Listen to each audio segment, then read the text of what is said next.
Okay, here we are again, back with another vlog. Foxy Gardens. Still wandering the neighborhood. And you know why? Because, well, there's a couple reasons why. Because every day I like to get out for a walk.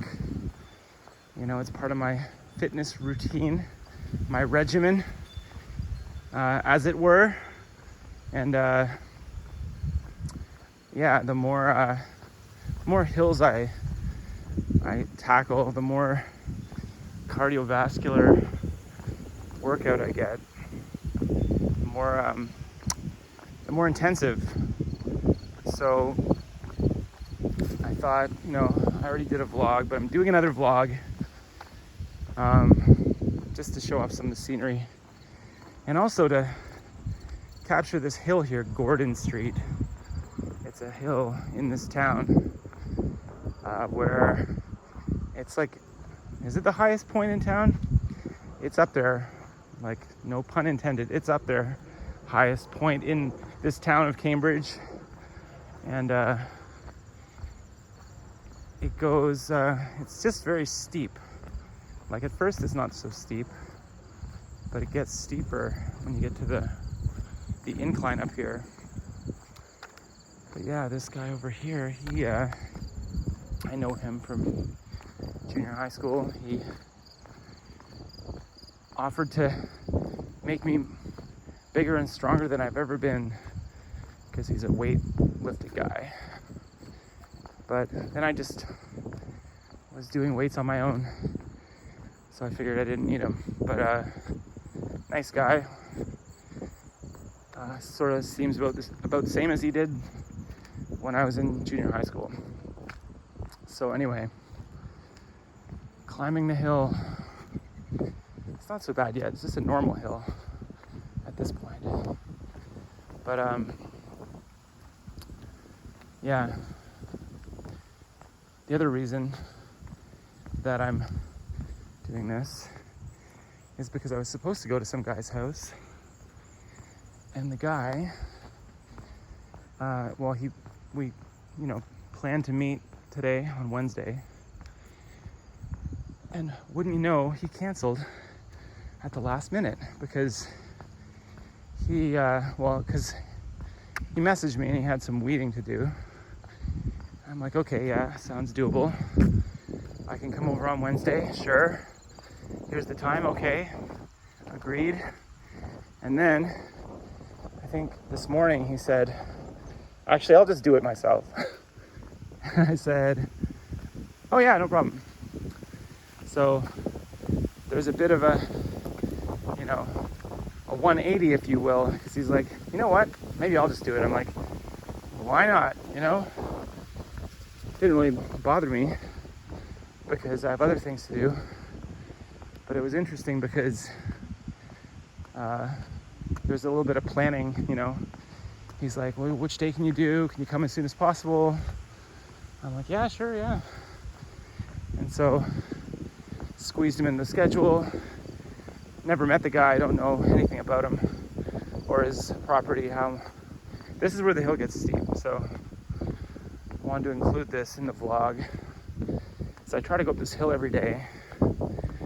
It's like I want to say it's a 45-degree angle, but it's probably just a 15-degree angle. It's probably a 10-degree angle. It just feels steep. And but yeah, this is living on this street in the winter would be, I guess it's normal, but there's nothing too outrageous about it. But it's still, because I guess the driveways are kind of flat,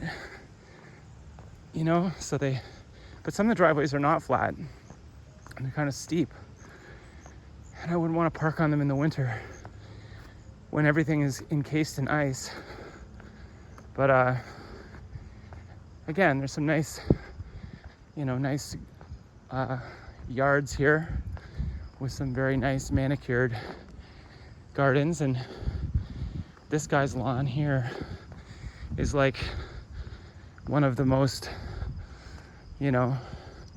perfect looking out of a magazine lawns. Like, it's just green and solid. And you can see the difference between this lawn and this lawn, where it's like this one is rich green, and then boom, you hit this lawn. It's like, wow, what a difference. And then you look and you see this part of this lawn, it's like, it's not even a lawn. That's just a rectangular space with weeds growing in it. Not that I'm judging. There's one guy around here that he lets his entire property grow into like an English garden, and it's like one big mound of weeds, and then he does a little trimming around it. This is quite a garden, quite the garden here. Don't mind my hyperventilating. I'm almost at the top of the ridge, because on the other street's Grand Ridge, and so this is part of the quote unquote Grand Ridge. It's so grand. I'm so elated that I managed to scale this precipice so I can get this view, which you can't even see because there's so much tree. There's so many trees, and they're so tall. Because yeah, if you're up here, right almost at the point right here, then you should turn around and go, wow, behold the city of Cambridge. You know, but that's a big thing about Cambridge is like, and Ontario and basically the whole country, I guess, but I'm from Ontario, so that's what I can really speak about. But it's so many, there's a lot of trees. They cut a lot of things down to make subdivisions, but they try to save some of the, you know, the marshlands and that kind of stuff, because no, they're not that heartless. But then there's Doug Ford and the whole green belt thing, where they said, you know, we will not build on this green belt. Supposedly, I guess that was the arrangement, because it's, you know, it's special land. It's like the green belt. It's been identified.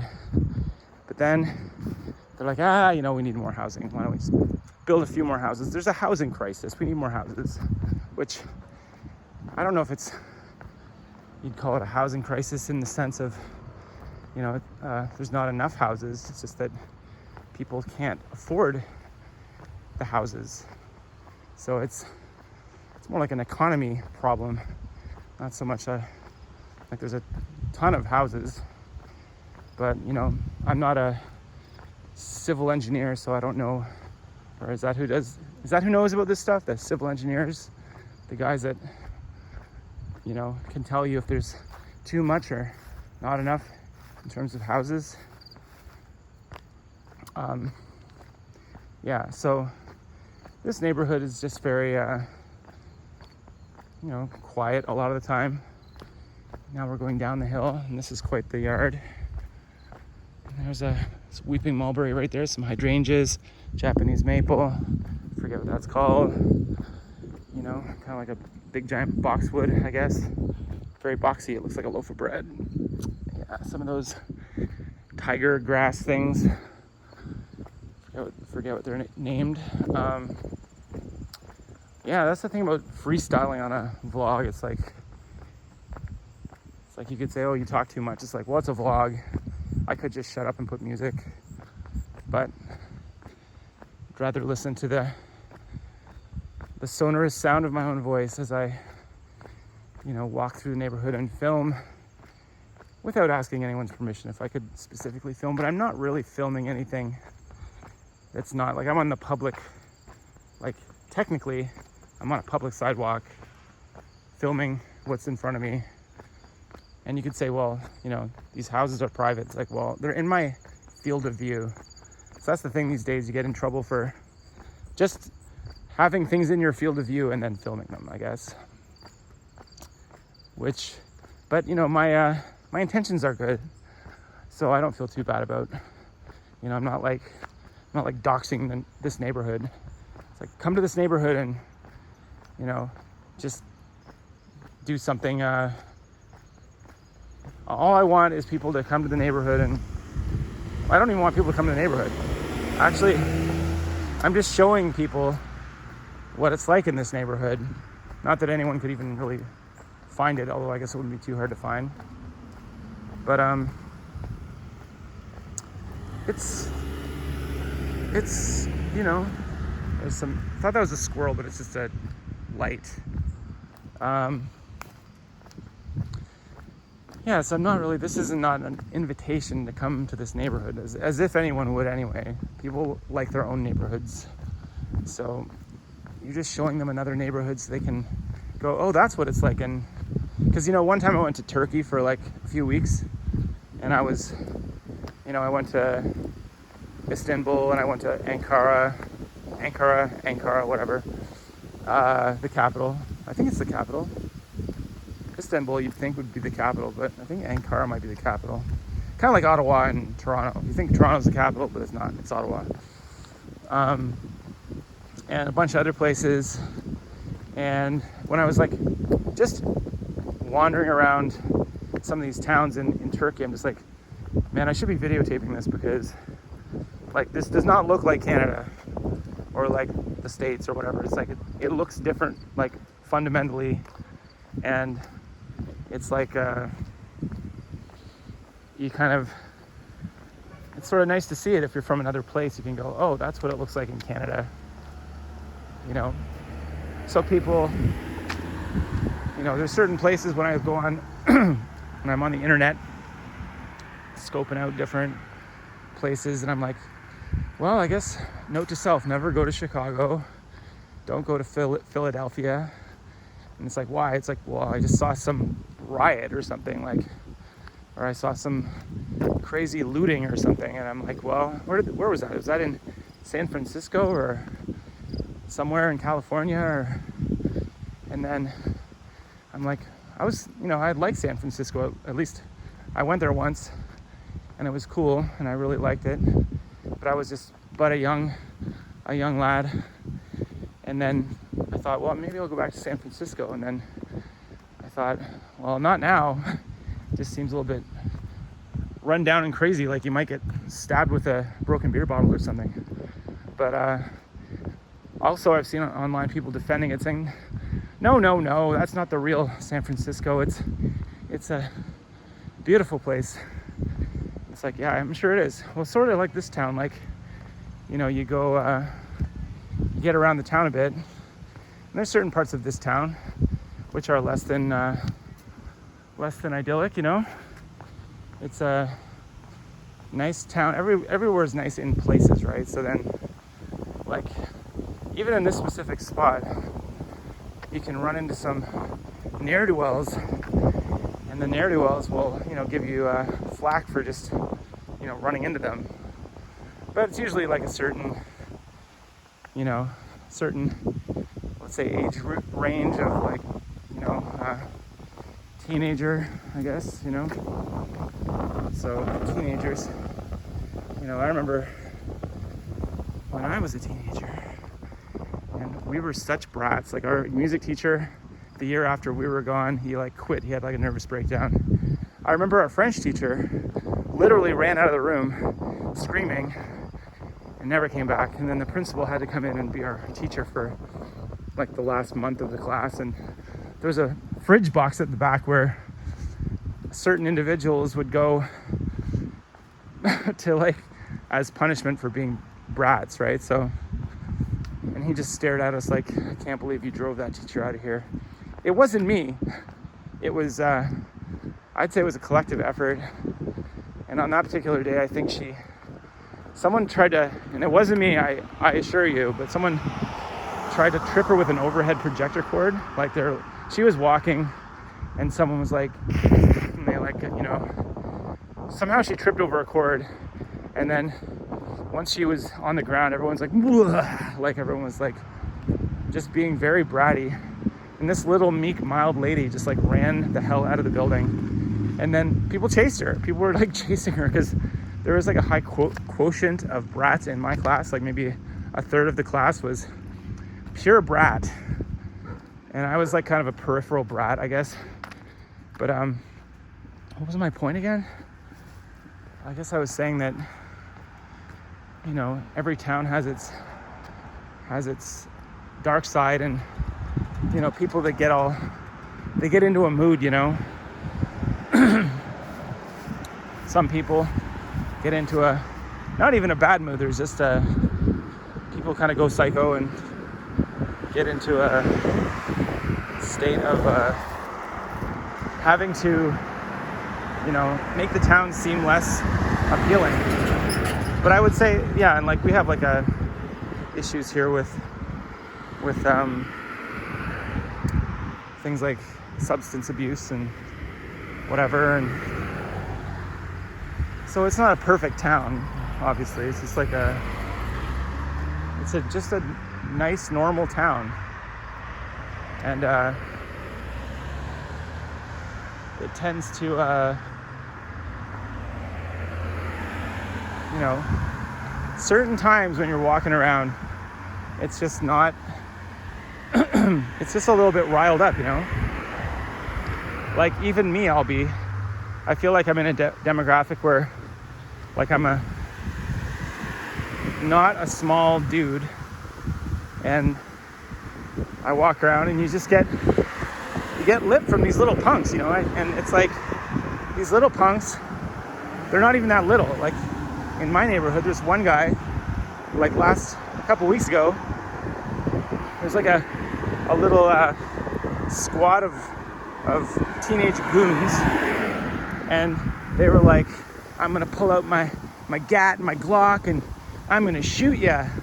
And I'm like, and they're all kind of shrimpy and small, but there was one of them that was like 6'4" and like had like a wife beater and muscles, and I'm like, just kind of looked at them like, what?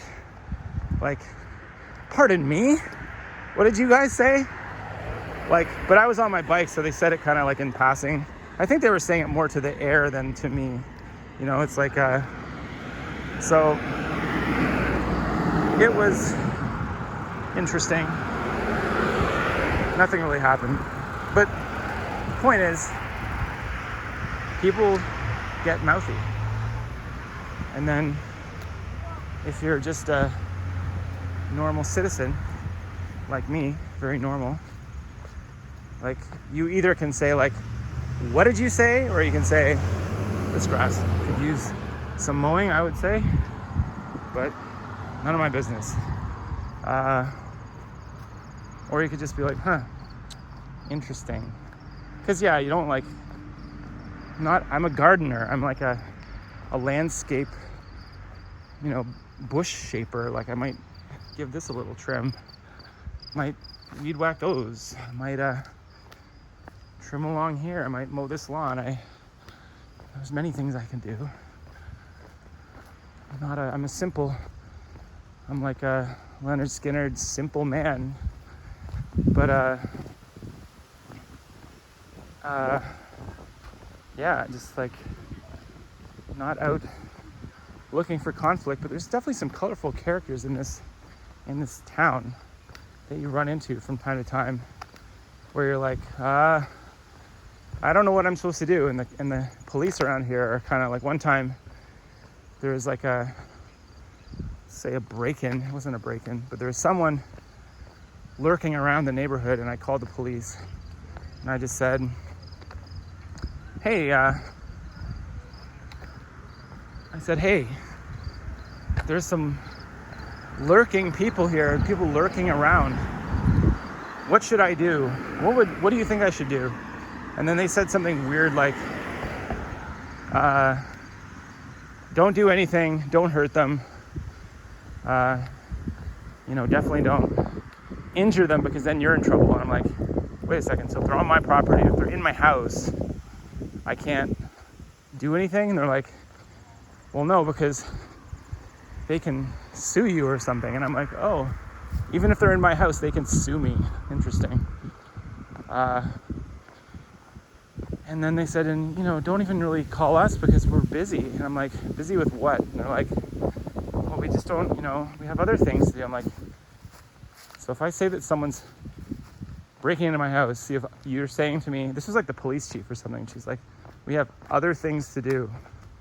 And I'm like, maybe I don't understand policing, because if there's a break-in, wouldn't that be like a priority for the police? And she was sort of like, haha, well, there's other things happening. And I'm like, I don't understand anything you're saying, lady. I'm just like, I don't get it. Like, so what I got from that call, which was like maybe 5 years ago, was just like, unless someone's trying to strangle you, don't call the police, because they're just too busy. And I'm like, oh, okay, so I can't do anything. But luckily for me, I took several NVCI courses when I worked at the group home, where there was lots of people that would, be slightly interested to strangle you at the group home. And because Cambridge Group Home, like the organization, actually liked working there. But some of the spots that you'd go to, like it was part of the policy. You had to take like an annual NVCI course. And so I did. And the thing is with the NVCI is like they teach you to like, basically like, not to stir the pot at all. But I swear they're like, you gotta get the guy, if he tries to tackle you, gotta like, jujitsu him onto the ground and then like put your knee right on his head or on his neck. And I'm like, okay, got it. So when the guy's trying to attack me with the kitchen knife, which these guys are all on these meds, right? So it's a very practical thing to be like, know how to like disarm them or like pin them down or whatever. And they were like, yeah, just like get him in this position like he's on, like you're a cop, basically, like pinning him on the ground. And so let's say a bug. That's when you got to get your knee on between his shoulder blades or something. I'm like, interesting. But yeah, there was a guy I remember from the group home who like was like 6'5" and like we used to play music at the group home and like sing songs for these people. Like we went on a little tour, me and the former girlfriend at the time. We were like a musical touring unit. We'd go to the group home and play them songs. We went to this one group home and played. And there was this one dude. He was like really huge. He was like 6'5", and he just like stood there and like kind of flexed his hands. He looked like a guy out of like Clockwork Orange or something. And he just like, and the place just like, it was really weird, I guess, because like, I guess he liked it. Like there's other people there too, but like that guy would just stand in front of you and you're like, this guy could like lunge at me at any moment. He looks kind of like he's going to, because he looked sort of openly hostile, or maybe that's just his demeanor was kind of this is very saucy individual. But anyway, back to the Foxy Gardens residence, and that has been yet another vlog. So see you in the comments.